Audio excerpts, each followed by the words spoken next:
And I actually put her in instead of Marizanne because I had... What are you smoking, mate? Mate, what are you smoking? I need to redo my list because I was given such a pants list to choose from. I love the signs. There was a brilliant one, show me the Mooney, instead of show me the money. There was peri peri sauce, and it went from extra mild all the way to extra hot. She would have traded all 300 runs for a match-winning knock in either the semi or the final, I think. Do you think it's just mindset? Do you not think slightly technical? I mean, you can nitpick. I obviously kept believing the whole game that something would change, but if I'm going to be really honest, in my gut, after the very first 4 overs of the game, I just thought we've missed the chance. Get yourself to the cricket. This is a once, like that, might never happen again.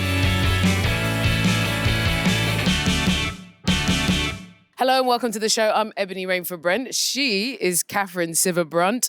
And we're back at the penthouse overlooking Lords today. Glorious day again, so we've been blessed. And unfortunately for English fans, but for many, very happy that Australia crushed England by 7 wickets to win their 7th world title. First of all, Brunty, how are you feeling? Rough as a badger's ass, I'm not going to lie, Ebs. I've slept about 3 hours and I went to breakfast. I had one bite of a hash brown and a bit of watermelon, and then projectile vomited it all over the wall. Classy. Like, not even any time to just sort of lean a bit further forward into the bowl. No, just...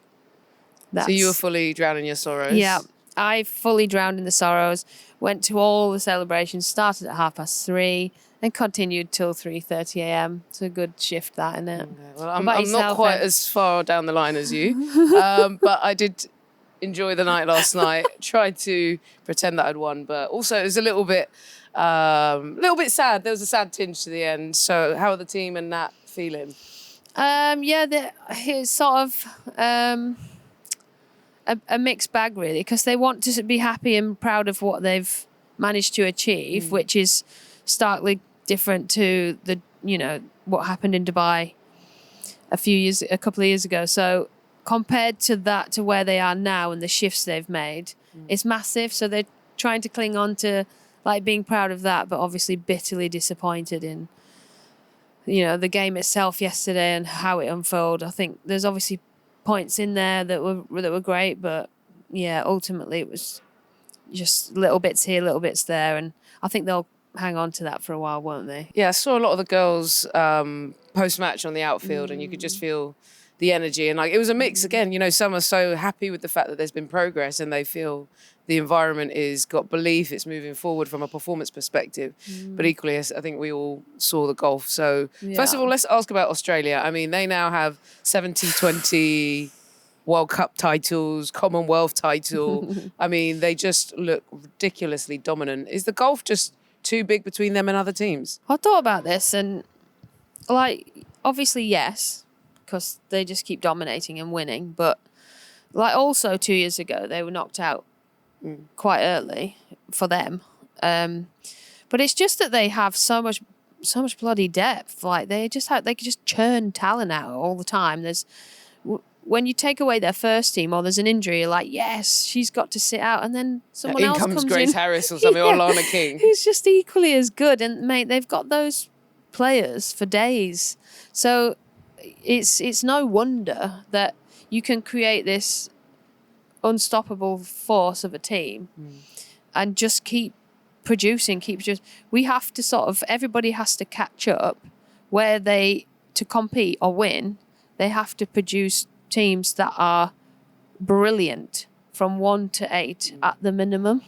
You can't just have like a Chamari Atapatu or a Sophie Devine and a Amelia Kerr. You've got to have many to be able to. You can do special things, right? And T20 cricket, one person can just trash a game. They actually can, but that's rare, isn't it? That's a worldly thing to do. So, yeah, that's it, unfortunately just the way it is and the way it always has been with Australia. Not sure why. Whether it's in their Weetabix or... Might be in the Weetabix. I think there's a few things for me. If you actually look at the stats, because I was part of the judging panel and player of the tournament, the highest run getter up until the final was not in the Australian lineup. So England, Danny Wyatt-Hodge, nearly 300 runs. Elise Perry was the highest Australian, 185. Freya Kemp, one of the highest wicket takers. So we've got, as a group, high individual performances, but what they do as a collective is they just keep coming at you, and every single game someone else steps up. And so when I watched yesterday, every single, I would say, thing that you could achieve, they would do in the field. They had the field placing to perfection. They had the keeper stood up earlier on to squeeze. They had so many tactical nuances that meant that every fine margin they had it covered, and it really squeezed us with the bat. So I think to beat them, you're right. It's like having depth, but also I think everyone needs to consistently contribute, which is what they do as a unit. Everyone is able to step up and get those fine margins. It's what England has been doing, isn't it? And I think that's what Nat said in her interview or post-match, is that she was so happy about all the contributions and people and stepping up and the confidence and belief in which they'd done that within. I think the key lies in being great when it matters the most. Yeah. So we've got through to a semi, right? And against I'm trying not to say easy because they're not. Everybody's difficult. A much nicer path that they would have liked to have got to a semi-final in. But where it really matters is in a semi and a final. And that's where I sort of agree with the player of the tournament, because Danny did get 302 runs. And Nat... Well, it ended up going to Beth in the end. Nat weirdly... Beth Mooney, sorry. Nat weirdly got 220-odd runs with three games short. Yeah, I think her average was off the chart, but she delivered in the semi and the final. And that's what brilliant players do, right? When the heat's on, when it matters the most, they're just able to do it. In some way, they scrape themselves to do it. And I guess that's where we've got to be better, and where Beth deserved her award, is that in the semi and the final, I think she got above 60 in each. Yeah. And they're match-winning scores, mate. And it's not just this final as well. So No. from 3 T20 World Cup finals, I think she's averaging like nearly 90 or something. She's been out once 3 times and averaging 90 plus in it's World like Cup pressure finals. doesn't exist to her. It's just like she lives for it. She absorbs it easily. And I'd argue as well from the England side, if we would have had Danny White-Hodge score the runs in the semi or the final, even just one, whereas for her it didn't quite come off in the 2 matches. But obviously they put England in a good position with all of her runs, but again, it's the timing, isn't it? If one of those could have come off yesterday... She would have traded all 300 runs for a match-winning knock in either the semi or the final, I think. It's just what you sort of dream of, isn't it? Doing it on the biggest stage. Yeah, it was sad because she deserved more than that. She worked so hard and done so well, Danny, that I was really, really, spurring her on to be able to do that. But it's hard, and Australia have the best bowling attack. They're relentless. That's where they were brilliant as well, is that they just never left the stumps and they never went away from their plans. They were just absolutely disciplined. And Nat, I think I saw Nat hit the ball, like crunch the ball, at least 10 times. Straight to a fielder.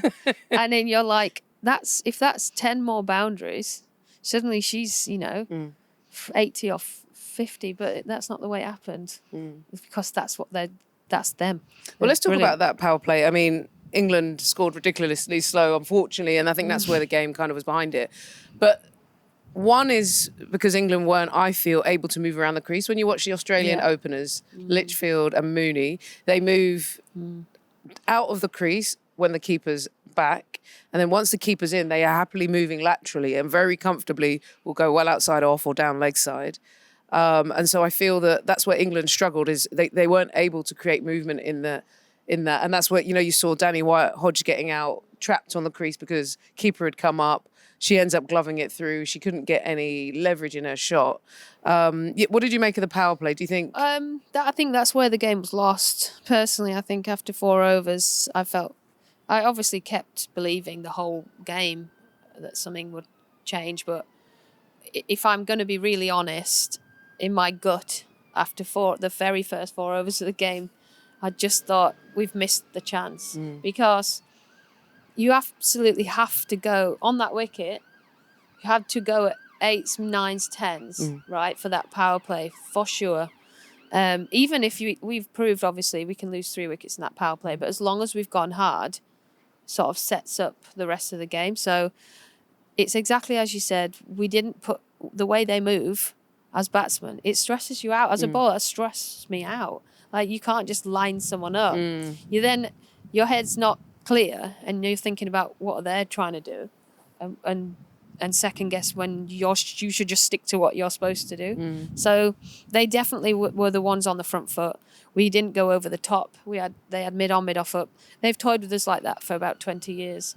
They've always said you can't do it. They've always left them up and gone, Good luck. Good luck, yeah. So I was really sad not to see an effort to go over the top in the beginning, and also to move around, play some paddles, play some laps. When they presented the field that way, they did, and then they put a fielder there a couple of balls later because they were like, well, you didn't do it, and that your opportunity's gone. It was just, it's just that tiny bit of bit more bravery, a bit more intent, just to be able to walk off and go, there's nothing more we could have done there. But they do know that. They know now there was more they could have done there. Yeah, Australia averaged 9.4 runs and over. And so when you're going it slowly at a power play, it's going to struggle. Let's talk about Nat. Well, what's your thoughts? Tell me your thoughts on Danny Gibson not batting. Yeah, and being I have only a few four thoughts. down. I have a few thoughts about Danny Gibson, but I think it kind of comes back earlier. I would like to see Alice Capsey open. Do you know what? The best bit I thought for England, Nat was going well and really kind of holding the game together for England. If Nat would have gone quickly, that would have been sort of a car crash, right? At least they put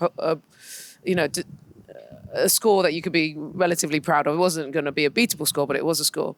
But Nat was holding it together, and I saw Capsey come out and play with some freedom to try and release the pressure from that. She hit that 6 into the leg side, then backed it up with a 4. And you could see she was more fearless in that moment, a bit like you'd see from a Phoebe Litchfield.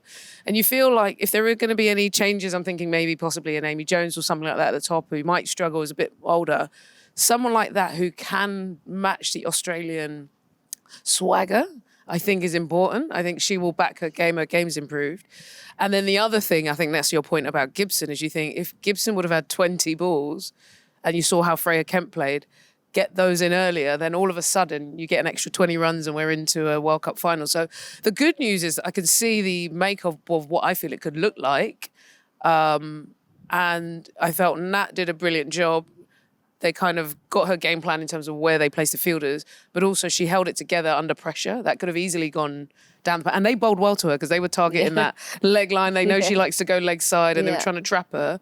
So she held up, but she wasn't able to play with maybe as much freedom as... No, and like I said, there was so much... You either have not luck on your side, it's more fortune, isn't it, that either the ball goes to that field or it's in the gap for 4. And it's always 4. I saw many of those that happened, and then there was a bit of fortune on their side. These sort of things that sway both ways, they're worth like 30 runs. It's like quite a big deal. But on the opening thing, Alice took 10 to 12 balls to get going yesterday. In a T20, you can only take 3 balls really to have a look, especially on a good wicket. It's just the bravery. I think everybody could have gone quicker earlier. Nat could have been a little bit more brave. Do you think they were nervous? I think everyone was nervous. It's just that I would have said all of those girls, all 30 girls on the bench as well, all felt sick. They would have felt sick. And the occasion, a massive occasion, all the fireworks, the artists, they would have all felt really, really nervous. But, some handle it better than others. I don't think anybody was crippled by nerves.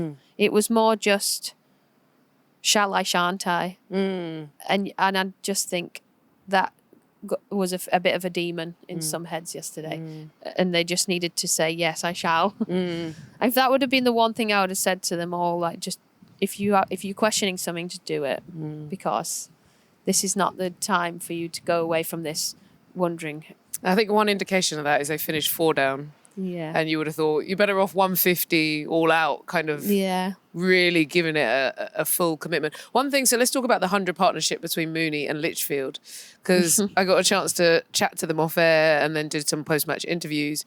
And Litchfield was saying during that, Mooney just came out and said, we're winning this. Like, before she had even hit a couple of boundaries, her mindset was like, we're winning this. How good was that partnership, first of all? And what made it so unique and different in that game? Why they made those conditions look better? Well, for a start, they're both incredibly confident people. Like, over the top confident, like almost arrogant. And that's exactly how you've got to be, right? You know, it like before you've even started playing the game, you've got this 30% advantage because you come with an aura as well, and you make bowlers shit themselves. Like, where do I bowl?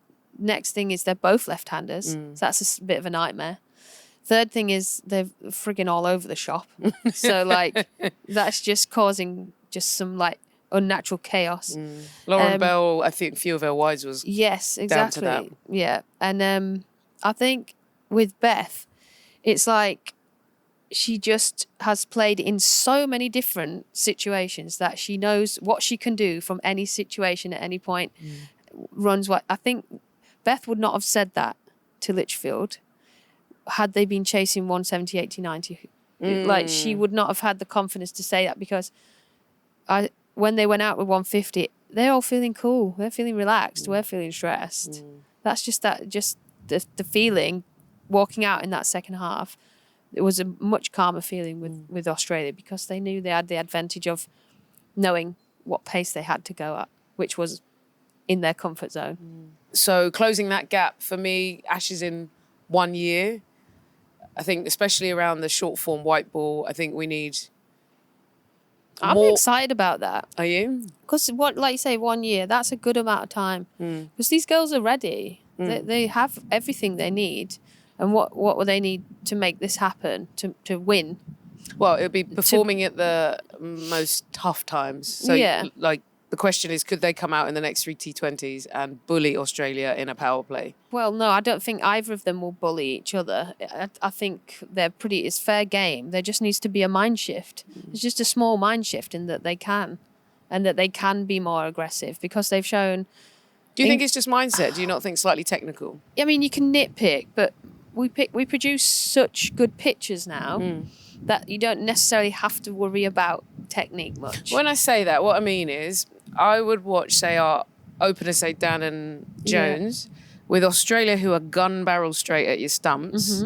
You need to possibly be better at into outs, over extra cover, not just in your favoured zones. So I think what happens against other teams is they give us a little bit more freedom. They're bowling off stump to fourth stump line, and you can play. When you got Kim Garth just landing it on a penny, then when I say technical, I don't mean get your front arm up. I just mean, can you bully them, put the balls where you manoeuvre the ball in those areas? I'm not sure against that strong straight mindset, line. Though, because you're just saying, can you maneuver? Yeah, of course they can. They have the weapon. I've seen them. You've seen Dan, that's offside's her favourite side. She's obviously quite unco, and that's just Dan. But Amy is very technically correct. She can hit a ball over extra for 6. It's just, are you going to do it? You can see they've set a field to trap you here, or take away your strength there, there and there. And that's what's open. But it's not your number 1 go-to, but it's your number 4. But you still do it very well. Have you got the mettle to do it? Against the better bowlers. Do it now, not in 3 balls' time when they make it harder. Like, it's right now. Do you know what I mean? It's more like, I think if something comes into Mooney's head, she's like, fuck it. Okay. You've seen Litchfield. She's like, I'm going to reverse sweep this for 6. Okay. And she does. Do you know what I mean? It's more like that arrogance, like, if I want to do something, I'm just going to do it. Filter. Yeah, there's no like fear or filter. Yeah, I'm just going to do it. Well, then if that's the case, Ashes, then 12 months' time, that's what I mean, and that. that's what I mean about that 12 months. They can do that in that period of time, because we're not trying to create world-class cricketers. We've got them. Just need them to know that they can do those things, or at least we'd like to see them try and get out doing it. But it was the right thing. Yeah. Well, definitely, look, overall, impressive improvement under Charlotte Edwards', short time with the team. Yeah, what have you made on that with Lottie and how she's gone? I think overall, England's teams I would have watched in the past, I don't think they would have got through the group stages in the way they did, fought back in those semi-finals. There were wobbly moments as well. Ireland lost 3 wickets quickly. South Africa lost 3 wickets quickly, and they won from those. I wouldn't necessarily back them in the past. I think they have closed the gap in a lot of ways on other teams, and now it's one more to close. Yeah. you say it's mindset. I say I don't know if they can executing under pressure. Maybe those skills is what we're both trying to say. Against the top team, I think they can do it against everyone else. Yeah, they're basically going to have to do it against the very best balls in who the are world. relentless. Yeah, that's it. That's what we all achieve to do, is be the best against the best. Like, we don't want. It's really nice to bat against some pies, isn't it? And score a nice little 50 and easy. But ultimately, you want to have crunched the best bowlers in the world all over the shop.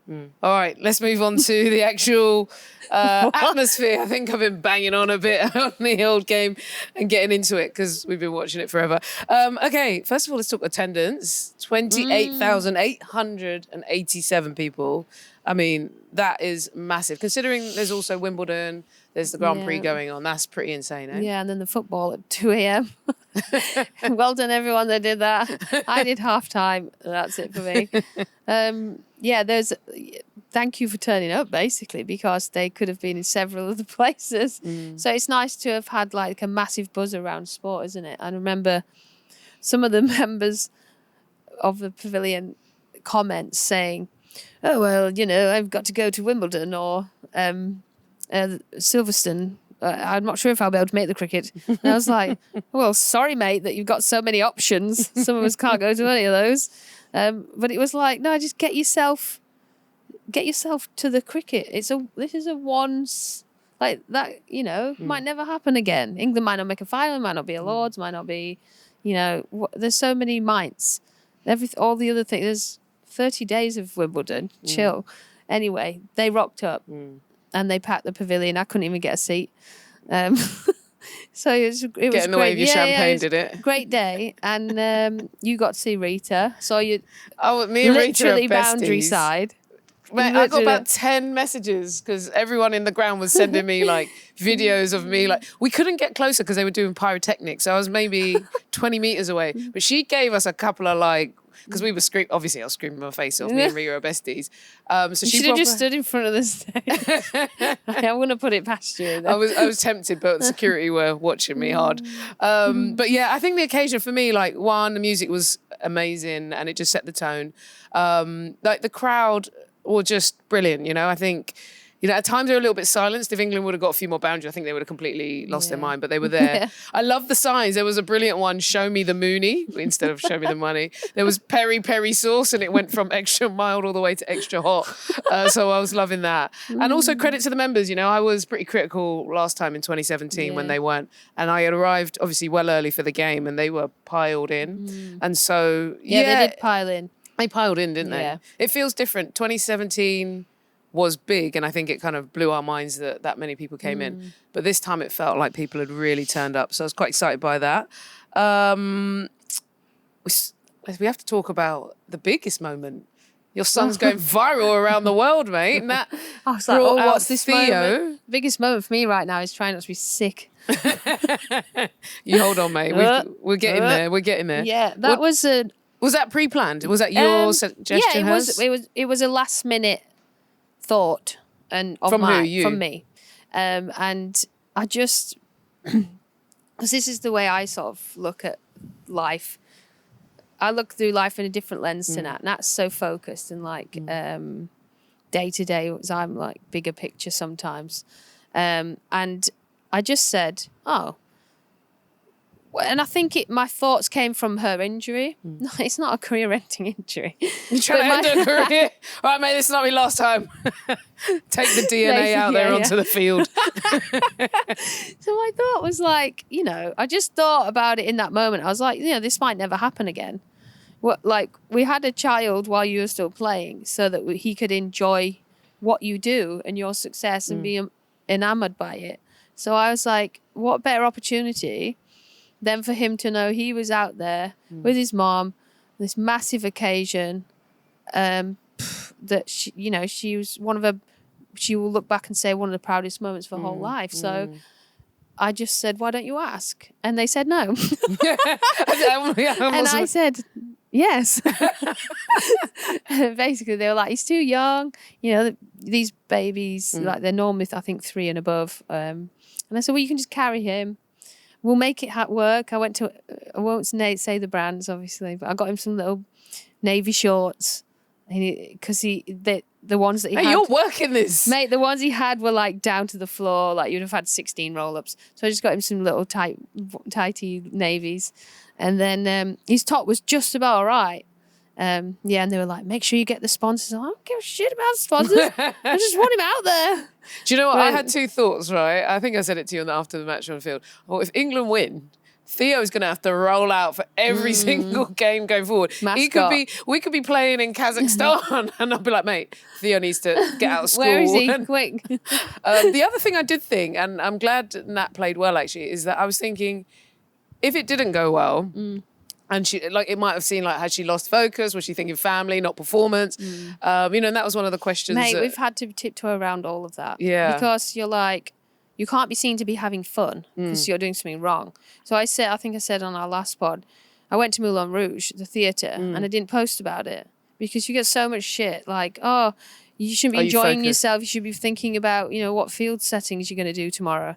And it's like, piss off. I'm literally human. And to be honest, having Theo and stuff to do, like my birthday, all that was a blessing because she can take her mind completely off what's right in front of you, which is something terrifying.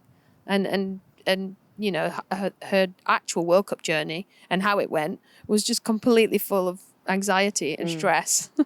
It's been the worst tournament ever in terms of that. So having Theo to just distract you 24 hours a day and do these really special things, you can sort of, shift your focus. So it's actually been good. Post-match interview is the most emotion I've seen, by the way, ever. I've never seen... She's held back, mate. What you saw was holding back how she's felt for the last 6 weeks. Like, I've had her in tears and consoling her and trying to remind her how good she is and stuff because without the words, what do you have? She had nothing to go on. She didn't know where she was at, what she was doing. So she was just, I think that was obviously disappointment for not completing the task, but I think just pure relief and exhaustion of what it's taken mentally to get to that stage. Yeah. This episode is sponsored by Thriver, the home health testing specialist. And Brunty, we've been all over this, haven't we? What I love about it is that it's easy for me, and I need easy because, and yourself, we're on the road all the time, aren't we? So you get it in the post, pick it up, do it, send it off, it comes back in a couple of days, and then it goes through to an app on your phone. The app is really cool, really simple. You can go through all your test results with a specialised GP, which was mega. I thought it would just be a lot less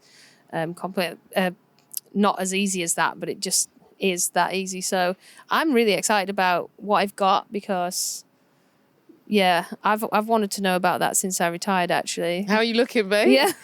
you peak health? Yeah, so far, the results show that I've got a vitamin D deficiency. So, I'm just going on advice from there and upping my supplements and working on that.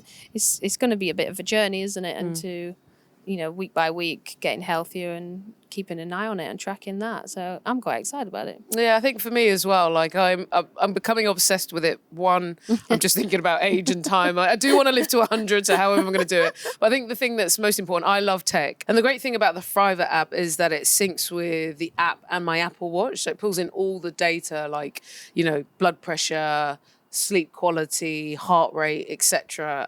And then obviously you pair that with the blood test and then you've got a full picture, so it really gives me everything that I need, especially now I'm going on this kick. Have you checked out the health assistant in the app? You can literally just fire a question to whenever you want on whatever results are coming through whenever they come through and just get that instant feedback. It's great. It's just like having a doctor on tap. But you're firing off a few questions. Look, we can test anytime we want as well. So that's pretty exciting. It's great to be able to do that while making these lifestyle changes. Well, it's a journey and we've launched on it, Ebs. So we've got a discount code for all our viewers and listeners, haven't we? We sure have. Use the link in the description and the code Love of Cricket to get 20% off your first Thriver test.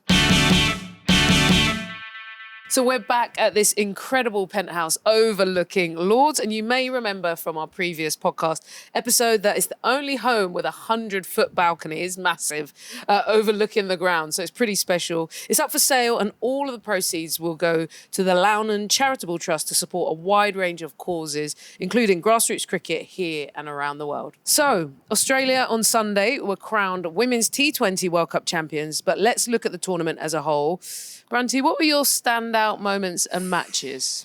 There's a few, isn't there? Actually, there was some really cool stuff that happened. Chamari scoring those runs and having that emotional moment with their team, and then obviously Ireland and their what would you say? It's, the winning that game, but with the boys, the sort of like double celebration of achieving something actually quite massive in terms of where they're both at in their cricket and what what's available to them in terms of beating India and the girls beating the West Indies.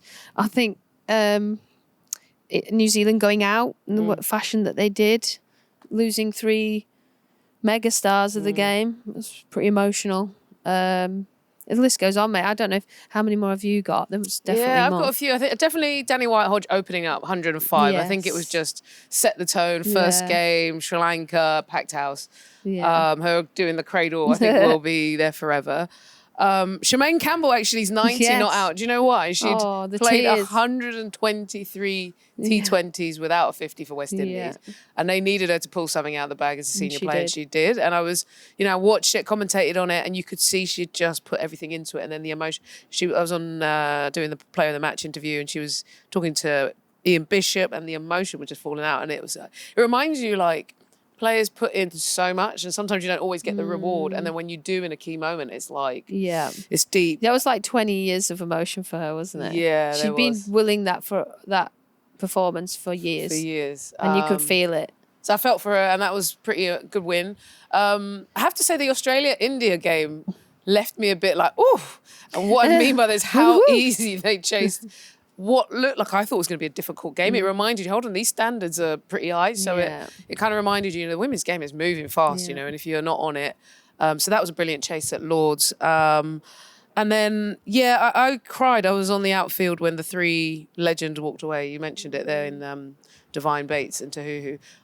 I genuinely think they've changed the game. I hope someone does a Shabnam Ishmael and gives Divine at least a ring in about 6 months' time, saying, "Hey, mate, you chill. Mate, it would have to be a lot of coin. Have a few drinks. We've raised some money. We're going to get your salary up. Chill out for a bit and come back and bosh it in the next one." So I think Divine could easily, actually. I think she could. Yeah, she could. She's she still doesn't strong. look like slowing. She doesn't. You wouldn't look at her thinking, "Oh, she's not moving that quickly," or she's not, scoring as many runs. Like, she's just as good as she ever was. So yeah, that I'm in the same with you, mate. But 2 years at that age, as you know, it's a long time. It's a long time. Mate, I've put on about 10 stone since I stopped playing, and that happened in like a few weeks, mate. It's fine. I'm going on a shred post World Cup anyway. Last night. And just quickly on New Zealand, why do you think they actually struggled so much? Well, I just want to be careful what I say, because I don't want to take anything away from them. But in the World Cup in Dubai, I feel like things rolled out for them in a way that was favourable. Do you know? I'm trying. I really don't want to take it away from them, because they were. I loved that they won that World Cup, and it made me feel very happy. And Sophie, those 3 who'd played forever and never managed to get over the line. It was just so fitting that they got that opportunity. They obviously played some great cricket. You don't win if you don't play great cricket. But it did, for some reason, it didn't feel like the correct final, because Australia was still the Australia that we saw yesterday. Do you know what I mean? So it wasn't like the best 2 teams were playing, but that's how it, and that shows you the mettle of them and the determination that they had, and that was brilliant. And I think what you saw was just how it probably would have gone had that tournament in Dubai been here or Australia. That's how it would have gone, I believe. It's just, They're not there. They're not there. They're not in the mix. And No, I just don't. They're not top 4 for me. They are 5, and I think they finished roughly 5th. So they finished where I expected them to finish, and where everybody probably would have thought the same. It was only a shock because they were defending champions, so it wasn't a shock to me. But like they do have lots of talent, and they've got a long way to go now, haven't they? I think they've got to restart. Some massive holes. Yeah. India, interesting. I mean, they lost to South Africa and Australia. They had a tough group. I mean, we always knew that. Well, those big 3 were always someone was going to get shafted. And that's where I'm glad England weren't in that group, because one of the big ones was getting gone. It's just who was it? And we were all willing Australia. But yeah, there was no sort of shock there, was it? But it was a really savage battle between India and South Africa the whole way through that, wasn't it? They must have felt stressed. Yeah. Mate, you've got team of the tournament, have you? Yeah, so I had to do team of the tournament for the BBC, and I'm a little bit miffed actually, because I got a group of about 20 people to choose from, one of which wasn't Natalie. So I'll tell you my team, even though it's not actually my team. He says Danny White-Hodge, Chamari Atapatu, Lise Perry, Heather Knight, Hayley Matthews, Risha Ghosh, Freya Kemp, Charlie Dean, Sophie Eccleston, Kim Garth and Sri Tirani. And I would basically just swap Nat probably for Chamari. I know that I contemplated swapping for Hayley because Hayley had a shocker. But I just the things that Hayley's capable of as an all-round athlete. Well, she was up there in has the that leading on. wicket takers, except I think she was equal to Molineux before she the would final. have as well in the semi and the final. Mostly now has to make the side, I think, because of... I know. I just, She's Australian. So when I did my first team, because I sent it through... slip Molly in for Charlie, wouldn't you, at this point? So opening, I think, Danny White-Hodge we agree on. I had Tasmin Britt. She was the next highest run. No. She was next highest. And strike rate, mate. Absolutely not. But it's mostly Beth Mooney now, isn't it? 100%. Beth was in... I mean... Because prior to the final, not Beth was in... having Beth in here is shocking for me. Yeah. Yeah. Yeah, no, Beth is in, but prior to the game, she could have easily been in the mix but not tearing it up. But after you see what she does in finals, it's like open with her. Smriti Mandana was up there in lead run scorers as well. Yeah, I wasn't... But she didn't really... I don't think she ever did anything that blew me away this tournament. She normally blows me away, but this tournament I just wasn't that... that interested. Yeah. Marizanne Kapp's a must. Obviously, Nat Sciver-Brunt for us very both is a good. must. Hayley Matthews, I'm happy with that in the sense of she offers you the batting, but the only issue slotting her in a team, she would end up going down the line. Fatima Sana is in mine. Yeah, she nice. was leading wicket taker, bowl, and gives you a bit of a whack at the back end. Sri Charani, Yeah, very good. very good leading wicket taker been overall. very So the consistent. only one that's changing, Lauren Bell was in for me up until I think the end of the final. I think just as a seam option. think Kim Garth is way too consistent to not be up there for me. And I actually put her in instead of Marizanne because I had... What are you smoking, mate? Mate, what are you smoking?